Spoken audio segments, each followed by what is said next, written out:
중세에 이 아벨라이 테레사라는 사람이 있었습니다. 이 여성이 이 신앙에는 4단계가 있다, 4가지 단계가 있다 이렇게 했습니다. 첫 번째 단계는 물동이로 물을 깃는 단계다라고 그렇게 이야기를 합니다. 이것은 모든 것을 내가 해야 됩니다. 물을 기르러 가서 물을 떠서 물을 가져오는 그 단계, 이것은 해도 끝이 없는 그런 일입니다. 기껏해야 물동이에 물을 채우는 것만이 자신이 할 수 있는 최고의 일입니다. 이처럼 신앙생활에 내가 스스로 일을 해서 내가 스스로 신앙생활을 잘 하려고 노력하는 사람들이 있다라는 것입니다. 이러한 사람의 특징은 쉽게 지쳐버린다라는 것입니다. 신앙의 두 번째 단계는 또 무엇인가? 신앙의 두 번째 단계는 펌프로 물을 뿜는 단계입니다. 이 단계는 조금 힘들지만 그러나 물은 다 많이 나옵니다. 그러나 내가 계속해서 펌프질을 해야만 이 물이 올라오는 것처럼 내가 열심히 살아야만 은혜를 받을 수 있다라고 생각을 하게 됩니다. 세 번째 단계는 무엇인가? 세 번째 단계는 이 수로에서 물이 흘러오는 단계입니다. 이것은 내가 오지 않고 처음에 조금 수고롭게 했지만 저수지에서 항상 물이 스며들어 오게 됩니다. 우리 신앙생활이 내 힘이 아니라 하나님으로부터 내려오는 은혜를 공급받으면 우리 신앙이 쉽게 신앙생활을 감당할 수가 있습니다. 그러면 마지막 단계는 무엇인가? 마지막 단계는 바로 하늘에서 소낙비가 쏟아내려지는 단계다라는 것입니다. 이것은 나는 아무것도 하지 않고 가만히 있어도 하늘에서 비가 쏟아집니다. 그것도 소나기가 쏟아지니 내가 할 일은 가만히 서 있기만 하면 됩니다. 그래서 위로부터 은혜의 폭포수로 나를 적시고, 이것이 신앙의 마지막 단계다. 신앙의 마지막 단계는 내가 하는 것이 아니라 내 속에서 성령님께서 하시는 것이요, 나는 가만히 있어도 성령의 역사를 통하여서 하나님의 은혜가 우리에게 주어지는 단계다라는 것을 말씀하고 있습니다. 그러기에 우리가 하나님의 은혜를 듬뿍 받기 위해서 성령의 충만함을 받아야 될 줄 믿습니다. 오늘은 교회 예고로 보면 이 부활절 7번째 주일인 이 성령 강림 주일입니다. 부활절 기간에 부활절이 지나고 50일이 지나면은 이 오순절이 됩니다. 이 오순절은 무엇 하는 날인가? 이스라엘 백성들이 처음 보리를 추수하는 날이 바로 오순절. 그래서 오순절을 이 맥추절이다 이렇게 이야기를 합니다. 또 이 오순절의 의미는 이스라엘 백성들이 이 광야 생활에서 시내산에서 모세가 처음으로 하나님 앞에 율법을 받은 그날이 바로 오순절이다라는 것입니다. 그런데 지금 우리들은 이 날을 성령 강림 주일로 지키고 있습니다. 성령 강림이다라는 것은 예수님께서 죽으셨다가 부활하신 후에 성천하시고 난 뒤, 그리고 약속대로 보혜사 성령이 이 마가의 다락방에 내려오는 그 시대가 그 시점이 바로 성령이 강림한 시대, 성령님이 오신 날을 기념하는 것입니다. 그러기에 우리는 이 성령 강림절을 성탄절과 그리고 이 부활절과 함께 3대 절기로 교회에서는 지키고 있습니다. 특히 이 성령 강림절은 교회의 탄생일로 기념되고 있다라는 것입니다. 예수님이 부활하시고 40일 동안 제자들과 함께 많은 증거를 하신 후에 하늘로 올라가셨습니다. 그리고 이 약속대로 보혜사 성령이 내려오신 이날, 이것이 바로 이 성령 강림 주일인데, 이 마가의 다락방에 120명의 문도들이 모여서 함께 기도하며 성령을 기다렸습니다. 이 120명은 예수를 믿는 사람, 주님의 약속을 믿는 사람이었고, 이것은 예수님의 부활을 아는 사람들의 모임이었습니다. 그들은 예수님이 부활하심을 바라보았고, 그들은 예수님이 하늘로 올라가신 것도 그들의 눈으로 목도한 사람들이 참 많습니다. 그런데 이들의 삶에는 결정적인 두려움이 있었다라는 것입니다. 왜냐하면 주님 앞에 가르침도 받았지만 삶의 현실은 그렇지 않더라라는 것입니다. 예수의 제자들을 잡아 죽이기로 혈안되어 있는 유대인들, 이들을 피해서 그들은 마가의 다락방에 숨어서 몰래 기도하고 있더라라는 것입니다. 이들은 분명 하나님 예수님으로부터 지상 명령을 받았습니다. 성령이 너에게 임하시면 네가 권능을 받고 예루살렘과 온 유대와 사마리아와 땅끝까지 이르러 네 증인이 되리라 하시니라 라는 이 사도행전 1장 8절에 있는 말씀처럼 그들은 이 사명을 받은 사람들입니다. 그런데 현실은 정인된 삶을 살아가지 못하더라라는 것입니다. 그들에게 부족한 것은 밖으로 나가 힘있게 말씀을 전할 용기가 없었습니다. 그들은 나가 하나님의 말씀을 증언하며 예수 그리스도의 십자가의 은혜를 전할 수 있는 그런 담대함이나 힘이나 그에게는 용기가 없었다라는 것입니다. 그러기에 그들에게 필요한 것은 무엇인가? 이 부족한 부분을 채워줄 수 있는 것이 있어야 되었는데 그것이 바로 성령님이십니다. 성령님께서 오셔서 그들에게 필요를 채워주실 때에 그들은 숨어서 두려움을 떨고 있는 제자들이 아니라 당당히 나가서 예수 그리스도의 십자가의 은혜를 증거할 수 있는 제자들이 될 수가 있었다라는 것입니다. 이 이스라엘 백성들에게 특별히 120명의 문도들에게 필요한 것은 성령의 임재함입니다. 그래야만 그들은 담대하게 나가서 예수의 살아계심을 지금의 역사하심을 증거할 수가 있습니다. 지금 이 시간을 살아가고 있는 우리들에게도 필요한 것이 있다면 성령의 능력이 있어야 되는 줄 믿습니다. 오늘날 교회들은 왜 수많은 그리스도인들이 세상을 향하여서 무기력하게 살아가고 있습니까? 왜 세상은 교회를 거절하고 있습니까? 이런 현실 속에서 우리가 어떻게 믿음을 지키며 살아가고 있습니까? 왜 이렇게 힘없는 그리스도인들이 되고 말았느냐라는 것입니다. 이것은 성령의 능력을 체험하지 못한 성도들이 많기 때문입니다. 나는 모습은 예수님을 믿고 내가 교회에서 나와서 찬양을 부르며 말씀을 듣고 은혜를 받지만 내 삶에는 세상에 나가서 예수를 증거하며 예수 그리스도의 살아계심을 실천할 수 있는 용기가 나에게는 없기 때문에 그 성령의 은혜가 없이 우리는 세상에 살아갈 수 없기 때문에 교회가 자꾸만 무기력해지고 만다라는 것입니다. 120명의 문도들이 그들은 마가의 다락방에서 두려움에 떨고 있었지만 성령이 임하였을 때에 그들은 그 자리에 있지 아니하고 나가서 담대하게 복음을 전하였습니다. 그처럼 우리 믿음의 성도들의 삶에도 이런 성령의 놀라운 역사가 우리에게 임하여야 될 줄 믿습니다. 성령이 오시면 어떤 역사가 일어날 수 있을까? 저는 오늘 본문의 말씀을 통하여서 성령이 오실 때 어떤 역사가 일어나는지를 한번 생각해 보므로 우리 모든 성도들이 성령의 능력을 받고 세상에 힘있게 나가서 성령의 인도하심을 받으며 복음을 증거할 수 있는 우리 모든 성도들이 되기를 주님의 이름으로 축원드립니다. 이 첫째로 성령이 오시면 기다림이 능력이 될 수가 있습니다. 오늘 본문 1절에 있는 말씀에 보니 이렇게 기록하고 있습니다. 오순절 날이 이미 이름에 그들이 다 같이 한 곳에 모였더니 이렇게 말하고 있습니다. 오순절이 날이 이미 이름에라고 이렇게 말하고 있습니다. 그들은 오순절이 이미 이르렀다. 그 전부터 그들은 모여서 성령을 기다리고 있었다라는 것입니다.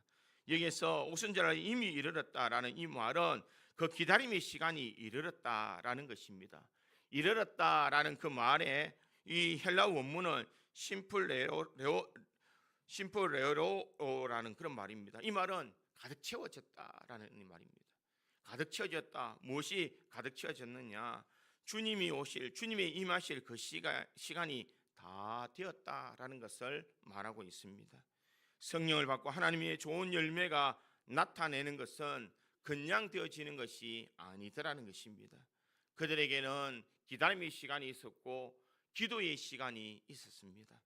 하나님을 정하신 때에 그들은 하나님의 때를 기다리며 성령이 오시기만을 그들은 간절히 모였다는 것입니다. 다 같이 한 곳에 모였더니 이 말은 성령께서 임하셨다는 그 사실, 여기서 같이라고 번역되는 헬라 단어에는 한 마음을 품고라는 의미가 있습니다. 그들이 같이 모였다라는 것은 한 마음, 성령께서 오시는 것을 그들은 바라보며 기다리고 있었다라는 것입니다. 그러기에 이것이 한 곳에 모였다라는 의미는 장소의 의미를 말하는 것이 아니라 모두 같은 마음으로 한 곳에 모여 있었다. 어떤 마음이냐? 성령의 오심을 기다리는 마음. 그들이 성령이 오실 것을 사모하면서 그들은 기다렸습니다. 왜냐하면 예수님께서 성천하실 때에 모든 제자들 앞에 나는 올라가지만 내 대신 보혜사 성령을 너에게 보내주겠다라고 예수님께서는 말씀하셨기 때문입니다. 그러기에 예수님이 오실 것을 그들은 기다리고 있었습니다. 다 같은 마음으로 그들은 계속해서 기도하며 한 곳에서 모였습니다. 오순절을 맞이하여 모든 사람들이 모여서 그들이 함께 기도하고 성령을 간구하고 있을 그때에 그들은 그 기다림의 은혜 속에 성령의 역사들이 나타나더라라는 것입니다. 이들의 마음속에는 예수님의 말씀이 늘 마음속에 있었습니다. 사도행전 1장 4절의 말씀을 보니 사도와 함께 모이사 그들에게 분부하여 이르시되 예루살렘을 떠나지 말고 내게서 들은 바 아버지께서 약속하신 것을 기다리라 이렇게 말하고 있습니다. 아버지께서 약속하신 것이 무엇입니까? 그들이 약속하신 것은 바로 성령의 오심을 기다리고 있었습니다. 그러기에 이들은 주님의 승천하신 후에 이 약속을 기다리면서 모여 함께 기도했습니다. 사도행전 1장 13절에서 14절에 보니 이렇게 말씀합니다. 들어가 그들이 유하는 다락방으로 올라가니 베드로, 요한, 야고보, 안드레와 빌립, 도마와 바돌로메, 마테와 및 알페오의 아들 야고보, 셀로틴 시몬, 야고보의 아들 유다가 다 거기 있어 여자들과 예수의 어머니 마리아와 예수의 아우들과 더불어 마음을 같이하여 오로지 기도에 힘쓰더라 이렇게 말하고 있습니다. 그들은 모여서 오로지 기도에 힘썼다 이렇게 말합니다. 베드로를 위시하여 10명의 제자들이 다 함께 모여서 함께 기도했고, 흩어져 있는 제자들이 모여서 부활하신 예수님의 말씀을 믿지 못하는 사람들은 흩어졌지만 그들은 모여서 함께 성령의 군동을 받기 위해서 그것을 떠나지 않고 기다리고 있더라라는 것입니다. 이들이 기다림은 얼마나 간절했겠습니까? 불안한 세상, 분명히 예수님이 계셨다면 나는 담대하게 살아갈 수 있는데 예수님이 승천해버리는 이 시점에서 나는 어떻게 세상을 살아갈 수 있을까라는 막연한 두려움이 그들의 마음을 엄습하고 있을 그때입니다. 그들은 무엇을 기다렸느냐? 예수님께서 약속하신 그 성령이 언제 오실 것인가? 그들은 그것을 기다리면서 기도하고 있었습니다. 이 기다림 속에 분명 그들의 마음속에, 간절한 마음속에 주의 성령이 그들에게 임할 때에 그들의 마음은 바뀌어졌다라는 것입니다. 기도할 때는 불안한 마음으로 기도했지만 기도가 끝났을 때에는 성령의 인도하심이 그들에게 임하였다라는 것입니다. 그러기에 주의 성령이 그들에게 임했을 때에 그들은 나약한 존재가 아니라 이제는 하나님의 놀라운 능력들이 나타나는 삶의 현실을 그들에게는 경험할 수가 있었다라는 것입니다. 사랑하는 성도 여러분, 우리의 삶에도 기도하기 전에는 얼마나 많은 불안함이 있습니까? 내가 기도하는 것이 과연 이루어질까? 과연 그런 것이 나타날까? 하나님의 기적이 일어날까라는 막연한 생각을 가지고 우리가 기도를 시작하고 있지는 않습니까? 그러나 우리가 기도하면 할수록 하나님의 능력이 우리 속에 나타날 때에 우리는 힘있게 세상이 변화되는 것을 바라볼 수가 있는 줄 믿습니다. 하나님의 때에 하나님의 방법으로 하나님은 반드시 역사해 주시는 줄 믿습니다. 그러기에 기다리면 단순한 기다림이 아니라 기도를 통하여서 우리가 기다릴 때에 그 기도가 능력으로 우리에게 나타날 수가 있는 줄 믿습니다. 나의 부족함을 채워주시고 나의 연약함을 도와주시는 성령의 능력이 우리 속에 나타날 때에 내가 능력 있는 사람이 아니라 내 속에서 역사하시는 성령의 능력을 통하여서 우리는 능력 있는 삶으로 살아갈 수가 있는 줄 믿습니다. 이와 같은 성령의 기다림이 오늘 우리 믿음의 성도들의 마음속에 임하여야 될 줄 믿습니다. 주님, 내가 세상을 살아갈 때에 성령의 능력이 있어야 됩니다. 성령의 역사가 있어야만 내가 살아갈 수 있습니다라는 담대한 기다림 속에 성령의 능력이 우리 속에 임할 때에 우리는 힘있게 세상을 살아갈 수가 있는 줄 믿습니다. 힘없는 나약한 그리스도인이 아니라 세상을 향하여서 모든 것을 변화시킬 수 있는 능력을 가진 이 사람으로 바뀌어질 수 있는 것은 내가 바뀌어지는 것이 아니라 내 속에서 성령의 능력이 올 때에 우리는 반드시 바뀌어지는 줄 믿습니다. 그러기에 이 마가의 다락방에서 그들이 성령의 기다림이 성령의 오심으로 기다림이 능력이 된 것처럼 우리 믿음의 성도들도 이 성령의 기다림을 통하여서 하나님의 놀라운 능력을 체험할 수 있는 모든 성도들이 되기를 주님의 이름으로 축원드립니다. 두 번째로 이 성령이 오시면 두려움이 담대함으로 바뀌게 됩니다. 오늘 보면 2절과 3절에 있는 말씀 우리 같이 한 목소리를 읽겠습니다. 2절과 3절입니다. 같이 읽습니다. 호련히 급하고 강한 바람 같은 소리가 있어 그들이 많은 온 집에 가득하며 마치 불의 혀처럼 갈라지는 것들이 그들에게 보여 각 사람 위에 하나씩 임하여 있더니 아멘. 여기 보면 호련히 하늘로부터 급하고 강한 바람 같은 소리가 있어 그들이 앉은 온 집에 가득하며 이렇게 말하고 있습니다. 원래의 마가의 다락방에는 무엇이 가득했느냐? 두려움이 가득한 방이었습니다. 그들은 지독히 끈질기고 두려움의 냄새가 그들에게는 있었습니다. 오순절의 제자의 상태를 나타내는 이 두려움, 요한복음 20장 19절은 부활하신 예수님이 처음으로 찾아오셨을 때에 그때의 상황과 비슷하다라고 말합니다. 요한복음 20장 19절에 보니 이날 곧 안식 후 첫날 저녁 때에 제자들의 유대인들이 두려워하여 모인 곳에 문들을 닫았더니 이렇게 말합니다. 예수님이 돌아가셨을 때에 그들은 두려워서 문을 닫았습니다.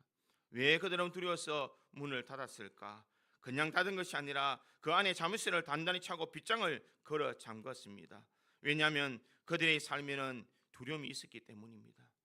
예수님을 죽이는 저 사람들이 그의 제자들도 잡아 죽이기로 혈안이 되어 있는 이때에 우리가 들키기만 하면 죽을 수 있다는 이 두려움이 그들에게는 엄습하고 있습니다. 군사들의 군화 소리가 들릴 때마다 그들은 숨을 죽였고 가슴이 내려앉았습니다. 그 두려움은 단순한 심리적인 위축이 아니라 그들의 영혼과 생각, 육체까지도 완전히 마비시켜버리는 이 사탄의 영적 결박 같은 것들이 그들의 마음속에는 있었다는 것입니다. 가슴 졸이면서 그들은 어떻게 살아가야 될까? 무엇을 해야 될까? 성령이 과연 언제 오실까? 그들은 막연한 두려움과 그 기다림 속에서 이 성령의 은혜를 구할 때에 이 하늘로부터 급하고 강한 바람 같은 소리가 그들에게 임하였습니다. 그들이 앉은 온 집에 가득하였다라고 그렇게 말하고 있습니다. 여기서 무엇을 말하고 있습니까? 두려움에 떨던 두려움에 가득한 그 방이 성령의 능력이 오심으로 말미암아 그 두려움이 다 떨쳐버리는 시간이었다라는 것입니다. 집안에 몰아치는 바람 같은 소리들이 나타나며 온 집이 그들에게 가득할 때에 그들은 그들의 눈으로는 무엇을 보았느냐? 3절에 보니 마치 불의 혀처럼 갈라지는 것들이 그들에게 보여 각 사람 위에 하나씩 임하여 있더니 이렇게 말하고 있습니다. 소리를 들었을 뿐만 아니라 그들은 불의 혀같이 갈라지는 성령을 바라보았다라고 그렇게 말씀하고 있습니다. 그곳에 모인 각 사람마다 그들은 만주임을 당하는 이 성령이 각 사람 위에 하나씩 임하는 역사들을 보게 되었다라는 것입니다. 이것이 우리의 소원이 되어야 될 줄 믿습니다. 이곳에 있는 모든 성도들의 우리의 삶에 이 성령의 인도하심, 성령의 임재하심을 우리 다 경험할 때에 우리는 힘있는 성도의 삶을 살아갈 수가 있는 줄 믿습니다. 두려움이 담대하게 바뀔 수 있는 것은 성령이 우리 속에 역사되어질 때에 두려움이 담대함으로 바뀌어질 수가 있습니다. 그들은 바람 같은 소리를 들었습니다. 그들은 불이 해같이 갈라지는 이 성령의 모습을 바라보았습니다. 그들이 이런 일들이 일어날 수 있었던 것은 그들이 함께 모여 기도하였을 때에 온 집에 가득 채우는 이 바람 같은 소리와 불의 혀 같은 이 성령의 능력들이 그들에게는 다 있었다라는 것입니다. 그들에게는 더 이상 집안을 가로잡는 그런 두려움이 없었다라는 것입니다. 성령이 가득 찰 때에 그곳에 오는 모든 사람들은 다 힘있게 변화되더라는 것입니다. 이것이 우리 구지 장로교회가 되기를 간절히 소망합니다.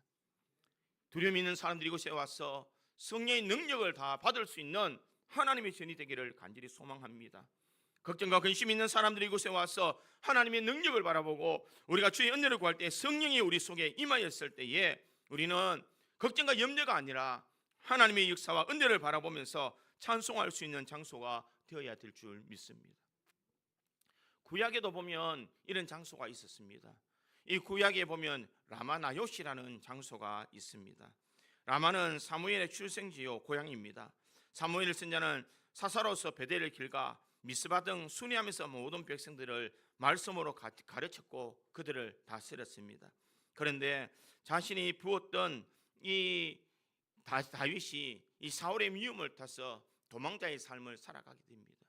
다윗이 도망자의 삶을 살다가 어디에 가야 될까 고민하다가 이 라마나요시라는 곳으로 가게 됩니다.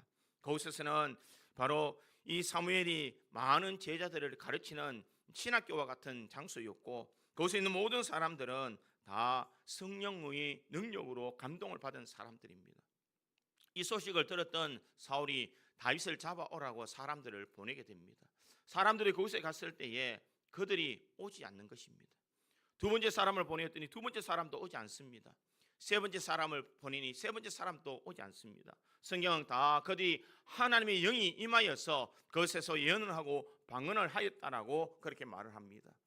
그랬더니 이제는 직접 이 사울이 다윗을 잡으려고 갑니다. 이 사울이 악한 마음으로 그곳에 갔을 때에 이 사울이 하나님의 영이 그에게 임하여서 그도 예언하고 방언하고 있더라라는 것입니다. 라마나요시라는 장소는 어떤 곳인가? 악한 사람들이 와서 변화되는 장소요, 하나님 모르는 사람들이 하나님의 능력을 체험하는 장소요, 변화의 장소이다라는 것입니다. 그러기에 우리 믿음의 성도들이 우리 교회가 이런 이 라마나요 같은 교회, 마가의 다락방에 있는 그와 같은 교회가 될 수 있기를 간절히 소망합니다. 이곳에 있는 모든 사람들이 성령의 능력을 받을 때에 하나님의 놀라운 은혜가 우리에게 충만하게 역사되어지는 줄 믿습니다.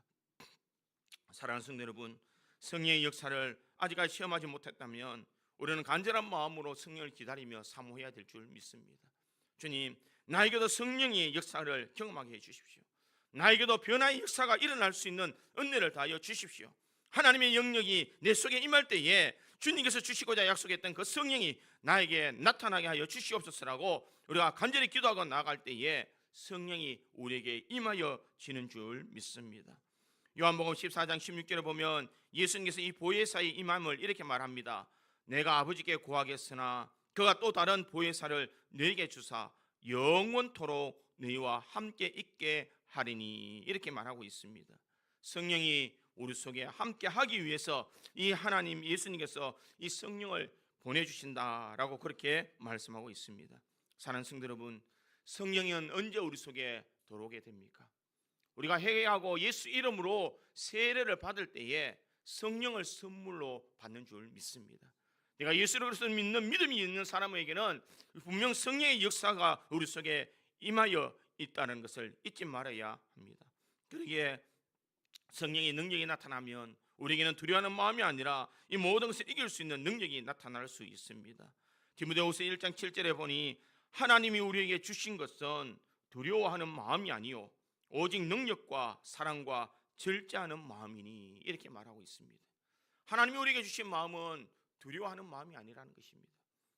바로 성령과 능력과 사랑과 절제의 마음이다. 성령이 오시면 내면에 있는 경관 진을 치고 있던 두려움의 성벽이 단번에 무너진다는 것입니다.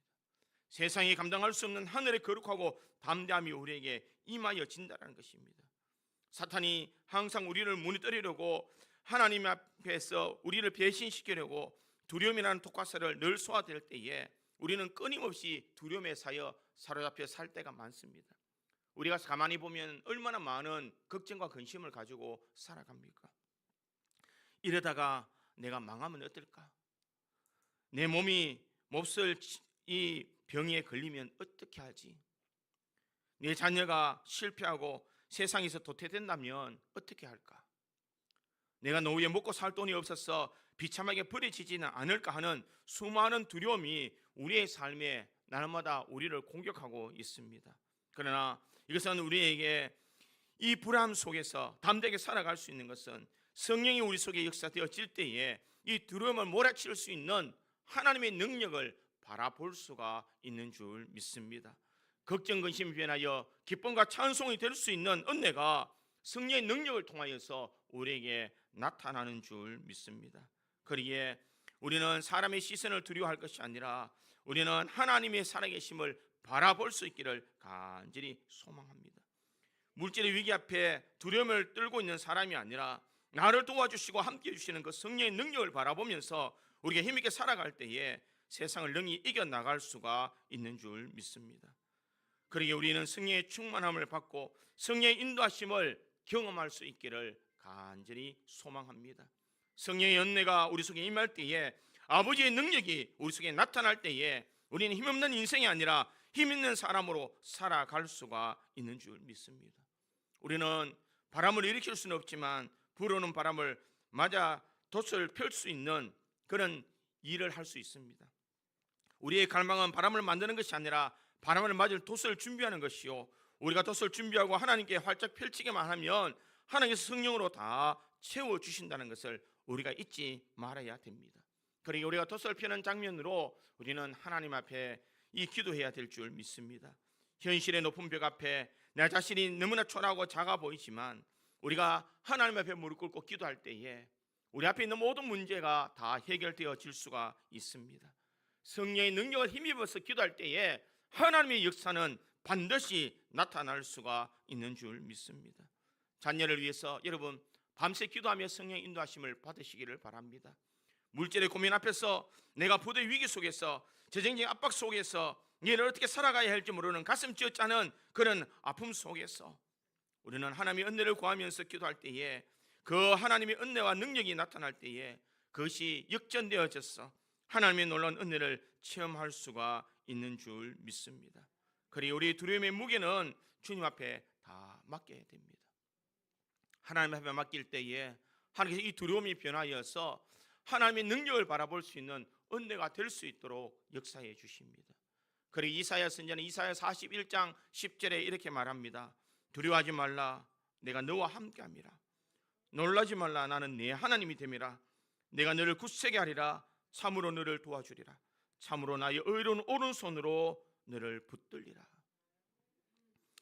제자들은 예수가 죽었다고 생각했을 때에 두려웠으나 성령께서 오셔서 그들의 지금의 마음 상태를 만져줄 때에 그들은 비겁한 사람이 아니라 담대하게 나아갈 수 있는 사자의 심장을 가진 사람이 될 수가 있었습니다.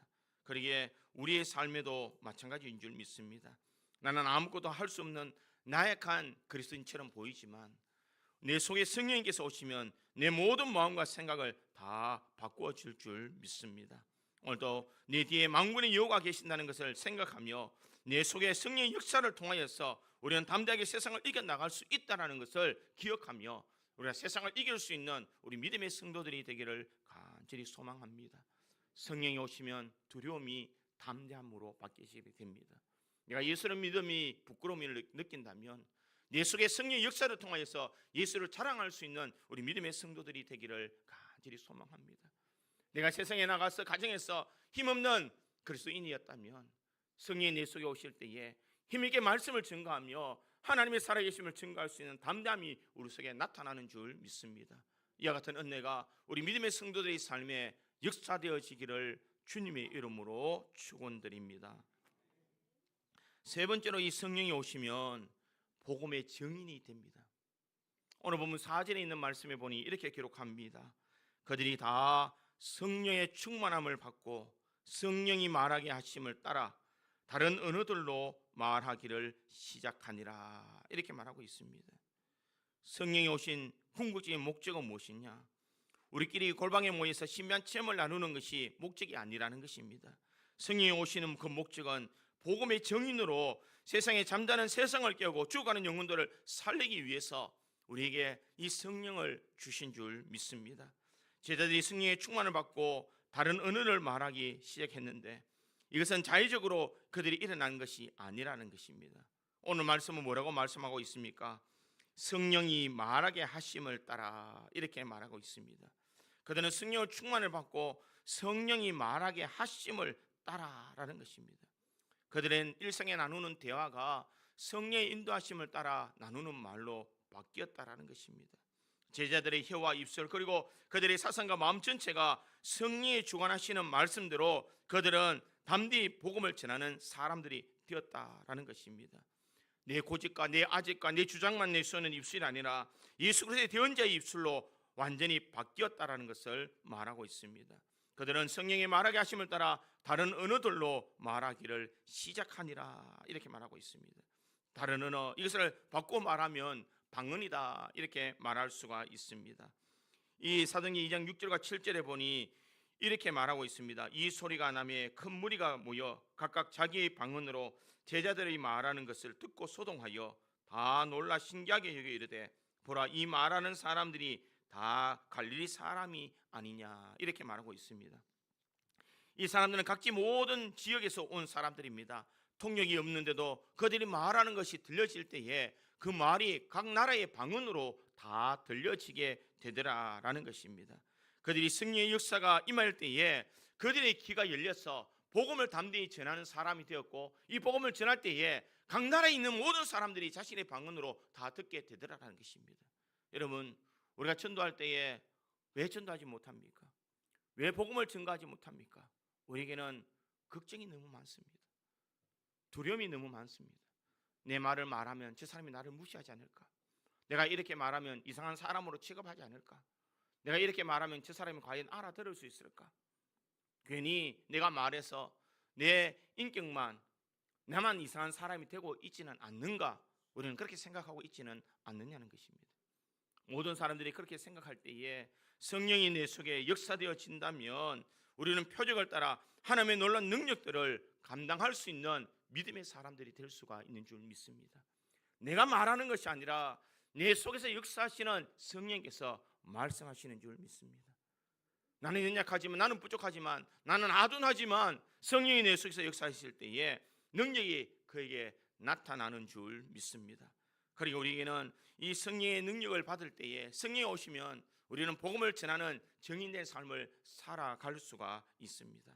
나만 아는, 나만 생각하는, 나만이 있는 생각이 아니라 내가 믿고 내가 의지하고 내가 만났던 그 하나님을, 나를 위해서 십자가에 달려 돌아가시고 나를 구원하신 그 예수 그리스도를 담대히 세상을 향하여서 외칠 수 있는 것은 내 속에서 성령의 역사가 일어날 때에 담대히 전할 수가 있더라는 것입니다. 사도 베드로가 성령을 만나기 이전에는 그는 어떤 사람이었습니까? 예수님이 십자가에 못 박힐 때에 그는 3번이나 예수님을 부인했던 사람입니다. 그는 장담하면서 내가 다 주를 버릴지라도 나는 주를 떠나지 않겠습니다라고 외쳤던 호언장담했던 이 베드로지만, 그가 현실에 부딪혔을 때에는 그는 계집종에게 예수님을 3번이나 부인할 정도로 참 비겁한 인생의 삶을 살았습니다. 그런데 성령의 능력을 받고 그는 세상을 향하여 복음을 증거할 때에 수많은 사람들이 그에게 나타나더라는 것입니다. 그가 복음을 증거할 때에 수많은 사람들이 그 말을 듣고 그들이 담대하게 주님 앞에 나와서 그들이 회개하고 주의 제자가 될 수 있었던 것은 이 베드로의 능력이 아니라 그 속에서 역사하시는 성령의 능력이 있었기 때문인 줄 믿습니다. 사랑하는 성도 여러분, 우리의 입술에는 무엇을 말하고 있습니까? 성령의 능력을 지금 말하고 있습니까? 내가 예수를 증거하고 있습니까? 아니면 세상의 말에 우리는 집중하고 있지는 않습니까? 우리는 세상의 유행이나 주식이나 자녀 교육이나 부동산의 투자 같은 것들에 우리는 침을 튀겨가면서 열정적으로 말하고 있지는 않습니까? 그러나 정작 그리스도인으로서 예수를 증거하는 일에는 우리는 너무나 입술을 다물고 있지는 않느냐는 것입니다. 내 자녀에게도, 내 부모에게도, 내 남편에게도, 내 아내에게도 예수 믿으셔야 살 수 있습니다라고 말할 수 있는 그 담대함이 우리에게는 없어져 버립니다. 말하기가 쑥스러워서, 말할 타이밍을 놓쳐버렸어, 상대방이 거부할까 봐 두려워서 우리가 입을 굳게 다물고 있지는 않느냐는 것입니다. 사도 바울은 로마서 10장 14절에 이렇게 외치고 있습니다. 그런즉 그들이 믿지 아니하는 이를 어찌 부르리요? 듣지 못하는 이를 어찌 믿으리요? 전파하는 자가 없이 어찌 들으리요? 전파하는 자가 없는데 어떻게 복음을 들을 수가 있겠느냐는 것입니다. 사랑하는 성도 여러분, 세상에 이 시선이 차가워도 우리는 예수를 증거할 수 있는 담대함이 있어야 되는 줄 믿습니다. 예수의 사람으로 내가 교인으로서, 성도로서 세상을 살아간다는 것은 쉽지 않습니다. 내가 교회 다닌다라고 하면 세상 사람들은 색안경을 끼고 우리를 볼 때가 있습니다. 고리타분한 사람, 정말 이 요즘 시대에 아직까지 예수 믿는 사람이 있느냐라고 말할 정도로 사람들의 그 말에 반응이 냉담하게 나에게 돌아올 때가 있습니다. 그뿐만 아니라 내 주변에 있는 사람에게도 복음을 증거할 때에 모든 사람이 나에게 니나 똑바로 살아라라고 말할 때가 얼마나 많이 있습니까? 사랑하는 성도 여러분, 우리가 이런 것을 두려워해서 우리가 복음의 입을 닫고 있다면 내 속에 성령의 역사가 나타나지 아니할 줄 믿습니다. 담대하게 복음을 증거할 수 있는 믿음이 나에게는 없지만 성령이 내 속에 임하시면 나는 담대한 사람으로 바뀌어질 수 있다는 것을 우리가 기억하며 복음의 이 성령의 능력을 힘입어서 우리가 정인된 믿음의 삶을 살아가야 될 줄 믿습니다. 예수님의 그 사명을 감당하기 위해서 우리 이곳에 모였고 우리 교회가 주의 복음을 증거하는 교회로 우리가 거듭나야 될 줄 믿습니다. 그러기에 내 생각과 최면을 빗장을 풀고 성령의 말하게 하심을 따라 내 입술을 온전히 주님께 내어드리며 담대하게 복음의 증인으로 살아갈 때에 분명 수많은 영혼들이 주께 몰수히 몰려오는 역사들이 나타날 수가 있는 줄 믿습니다. 하나님이 나에게 귀한 사명을 맡겨주셨다는 것을 기억하고 이 성령 강림 주일, 하나님 내가 성령 오실 때에 기다림이 능력이 되게 하여 주시고 두려움이 담대하게 되어지게 하여 주시며 복음의 증인으로 내가 살아갈 수 있는 은혜를 달라고 간구함으로써 이 성령의 놀라운 능력을 증거하며 살아가는 우리 구지 장로교의 모든 성도들이 되기를 주님의 이름으로 축원드립니다. 다 기도하겠습니다.